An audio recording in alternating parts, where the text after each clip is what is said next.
Hello, today is the evening of Saturday, July 16th, 2022, and it's been a while since we last did an update on the spread of COVID 19 in mainland China. This is the daily press briefing from July 7th, and I'm not going to go through every single press briefing in too much detail, but you can see here that a lot of cases are being reported in many different parts of the country, especially in Anhui and Shanghai. And that continues throughout the next couple of days. Shanghai, Anhui, again. Same thing here on the 9th. On the 10th, we can see a lot of cases in Guangdong and Anhui. From the 11th, again, Guangdong, Anhui province. From the 12th, Guangdong. And then you can see more sporadic ones in Hainan and Hainan and Shandong province. And that's really a concern for the Chinese government in that having a lot of these different outbreaks pop up. Gansu province as well becoming a pretty significant source of infections. Gansu there now 36, leading the country on the 14th of July. On the 15th as well, again, and then Guangdong and Hainan province not far behind.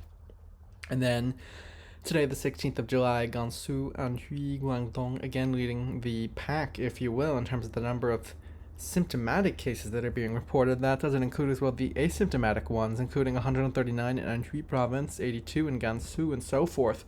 So you can see that the outbreak is really quite significant and a very significant threat to China's zero COVID strategy at the moment. We had this period in late June, early July, where we thought that things were going to go pretty well, but it's really seen significant disruption since then. And even on July 17th, as it's now morning in China, 106 locally transmitted cases, including 53 in Gansu, 21 in Guangdong, and 9 in Guangxi, and then 474 asymptomatic cases, including 235 in Guangxi.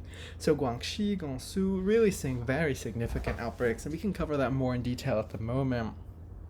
Today as well, Shanghai reporting 26 local COVID cases.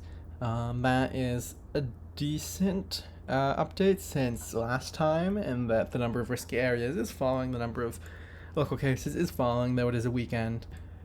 And we'll have to monitor that as we go. Nonetheless, let's just look at a more detailed look at how the Chinese mainland is handling this pandemic. So last time I released an update, it was July 6th, and Beijing had announced a vaccine mandate, essentially saying that if people want to enter public places like restaurants, they need to show proof of vaccination. But that sparked a very significant public backlash to the point that the Beijing city government was forced to withdraw that vaccine mandate that was supposed to come into effect this past Monday, July 11th, and that was even removed from their website, and really was just quite a poor showing from the city government. The city government rarely retracts things like this based off of popular discontent. And it's very likely that this idea of a vaccine mandate came from the very top. It's not as though it was just presented by the chief of the Beijing Health Commission. It likely came from the leader of the city of Beijing and potentially given the approval as well from the president of China. But just such a significant backlash that it was not palatable for the city government to move forward with it from July 11th, and they just decided against it instead, focusing on the testing requirements that have become so ubiquitous in many different parts of China. And I think this just suggests that at the moment you're not going to see vaccine mandates in other parts of China. It's just too politically toxic for city governments to move forward with something like that. This past week, on July 10th, on the Sunday, Shanghai reported their first confirmed cases of the BA.5 subvariant, which is an exceptionally infectious variant of the Omicron variant. And this was extremely concerning. The Shanghai Health Commission said that there was a reasonable probability that, you might see a pretty significant increase in cases in the city. Things are generally under control, in the sense that there's a very strict testing regimen, but there was a lot of very high risks, according to the city, and there were fears of a lockdown returning. And I think those lockdown fears have waned a little bit, but they're still there. It's been around a month and a half since the lockdown ended on June 1st, but nonetheless, Shanghai has really had a very hard time trying to escape from its COVID nightmare, if you will. It's been dealing with this since late March, and it's still dealing with it and having to deal with it almost constantly. You saw a lot of cases as well in Guangdong Province, one of the theaters there having to admit and apologize, if you will, for saying that they were not going to allow anyone who had ever been infected with the virus to enter, and people saying that that was discriminatory, and so they've decided against that. But nonetheless, really sort of a testament to the concern about the spread of the virus in Guangdong Province that this theater is choosing to make a decision like that, but you can see that that really didn't last, and you're seeing some instances, if you will, of public backlash being successful in getting businesses, jurisdictions to change their policies. The Beijing vaccine mandate, perhaps the most significant one. On July 11th, a city in Henan Province, Wugang, started a lockdown, and that was to continue for 3 days, i.e. through the 14th of July. I'm not sure if it ever continued beyond July 14th, but that was after some cases there in Henan Province that we saw in the national updates. And then in response to the BA5 variant really causing alarm in Shanghai, you saw from July 11th there were several days of mass testing that were introduced in order to keep the virus at bay. And Reuters here noting that it really raises the stakes for Shanghai in terms of controlling the virus. And we've seen in other parts of the country as well, in Xi'an, which had that lockdown earlier this month, and I'm not entirely sure if that's over yet at the moment, in Dalian, and really just posing a significant threat to the zero COVID strategy. But Shanghai doing its best to try and bring those numbers down and keep the virus at bay. These here are some other updates from other parts of the country. In the central province of Henan, the town of Xinyang completely locked down from Sunday, July 10th because of COVID. I had mentioned Wugang prior for the 3-day lockdown, again in Henan Province. In the northwestern city of Lanzhou in Gansu Province, we were seeing more recently a lot of those cases. That was put under lockdown for the most part. Hainan Province in the south, an island off the southern coast of China, introducing a stay-at-home order in their main city of Haikou, and also some restrictions in Danzhou, with 6 million people there affected. The city of Nanchang in Guangxi Province, shutting some venues and altogether just doing a lot of restrictive measures to curtail the virus. And in the northwestern province of Shanghai, the city of Xining kicking off a mass testing campaign on July 11th after one person had tested positive. And Guangzhou in Guangdong Province continuing with mass testing on July 11th. As they try to confront the spread of the virus in Guangdong Province. And this year, this is July 14th, so as of Thursday, Chinese cities still moving forward with mass testing in an effort to really stamp out the virus. Shanghai finished their mass testing on Thursday, July 14th, and that's why I think we're not seeing as many cases as we were prior. Again, Henan Province, the city of Hebei, saying that residents now need proof of a negative test. These requirements just extending to so many different cities in China. An extremely expensive public health strategy, but mass testing just everywhere in China.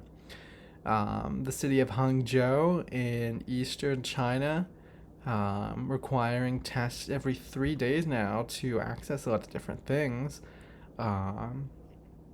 The city of Tianjin in northern China, detaining some people for missing their routine COVID tests. And then, of course, Haikou, Nanchang, and Lanzhou, which introduced pretty severe restrictions, also launching mass testing requirements, and just really mass testing basically everywhere on the Chinese mainland. Probably hundreds of millions of people at this point affected by this. An exceptionally expensive strategy to control the outbreak, and what seems extremely unsustainable, and that most of these people are not going to want to keep testing for that long. Even more recently, like on July 12th, July 13th, the 14th, Shanghai was experiencing a pretty significant heat wave, and the zero COVID strategy continued through that.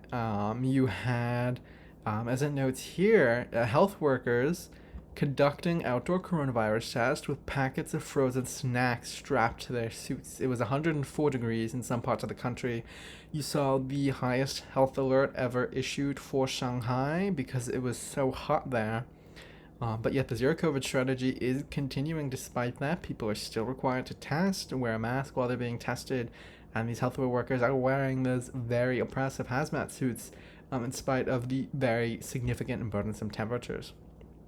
This is also from July 14th about the city of Lanzhou in Gansu Province and how, despite these very quick measures that were taken, you're still seeing a rise in transmission and local cases that are being reported. So that's somewhat concerning, but I think that with these very strict and heavy-handed measures, you'll see a decline in the number of cases there pretty soon. Yesterday we saw some data from the Chinese government about their gross domestic product and how that was growing, and it showed that it was doing really poorly. It grew by only 0.4% in the April-June quarter, and a lot of that you could anticipate because of the lockdown in Shanghai that lasted from April through June 1st, 2022, a very significant lockdown. Shanghai, the largest city in China, the largest financial center in the country, and really just devastating the economy. The growth here is the slowest it's been since last year when the Chinese economy constricted, when the entire country essentially went into lockdown, or rather 2 years ago in 2020, when the coronavirus first emerged. But really this is just showing that the harsh zero COVID policy is having a very negative effect on the economy, and that, even though the Shanghai Health Commission and its politicians say that they did what they needed to control the virus, the economic effects are very, very salient and are having very big effects on the nationwide economy there in China. Outside of the Chinese mainland, we have updates from Macau. Macau's really been struggling with a significant outbreak of COVID for the past few weeks. From July 11th on Monday, they shut all of their casinos for the first time in 2 years since when the pandemic first emerged, and that really was very concerning for the casino companies that operate there. Very significant revenue loss that they're facing, and they're also looking to renew their licenses towards the end of the year if China wants to continue to allow gambling to take place in Macau. That remains to be seen, but it's still a pretty significant part of the economy there. And then today, July 16th, Macau saying that they're going to extend the city lockdown until Friday, July 23rd, I believe, or the 22nd, something like that. And so there's really a very significant block on economic activity in Macau. And essentially for most of the month of July, the city will be on lockdown, very strict control, mandatory testing in order to stop this virus that's really still spreading despite a lot of the measures that the city has introduced, including citywide mass testing and several rounds of it. Hong Kong having a pretty different strategy from Macau and the rest of mainland China, and that it's somewhat trying to live with COVID, especially after their pretty significant outbreak in February and March of 2022. But Hong Kong saying if they want to implement sort of a health code system similar to that you can see in mainland China, where people have to test every so often if they want to access different parts of the city, and that can impose movement restrictions, if you will. And they say here that those that are infected will have a red code, those that are under hotel quarantine would have a yellow code, and just sort of ensuring that people that are in quarantine or that are not supposed to be in public if they're infected have very significant restrictions where they can and cannot go. So that's something that Hong Kong is implementing. And you have this similar but also sort of contradictory statement today from the Health Secretary Liu Changmao, saying that they are thinking about having an easing of the curbs and building natural immunity through infections in order to guide Hong Kong out of the pandemic.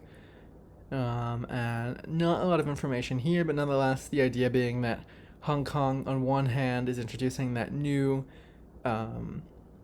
code system to make sure that people that are infected are not going about and spreading the virus, but also acknowledging in some part that there is a pretty significant amount of community transmission in Hong Kong, much more than in the mainland, and that if Hong Kong wants to exit the pandemic in the same way as other Western countries, or just live with it as other Western countries and East Asian countries are trying to do, that they're going to have to allow the virus to just spread and build natural immunity through infection.